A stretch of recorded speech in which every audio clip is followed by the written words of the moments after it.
आपको इस वक्त ब्रेकिंग न्यूज दे रहे हैं TNN डिजिटल से बराह रास्त। शुमाली वजीरिस्तान के जिला मेहरान शाह के इलाके में एक गाड़ी में सवार खुदकश बम्बार ने खुद को धमाके से उड़ा लिया, जिसके नतीजे में 3 सिक्योरिटी एहलकार शहीद हो गए। वजीर आजम का शुमाली वजीरिस्तान में खुदकश हमले में फौजी जवानों की शहादत पर रंज का इजहार। वजीर आजम ने जामे शहादत नोश करने वाले नायब सूबेदार खान नायक मोहम्मद इब्राहिम सिपाही जहांगीर खान को खराज अकीदत पेश किया। ISPR के मुताबिक खुदकश हमला अवर का मकसद सिक्योरिटी फोर्सेस की चौकी को निशाना बनाना था।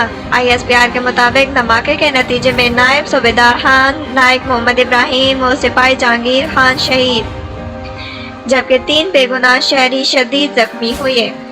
ISPR के मुताबिक पाकिस्तान की सिक्योरिटी फोर्सेज दहशतगर्दी की लानत को खत्म करने के लिए पुरअज़्म हैं।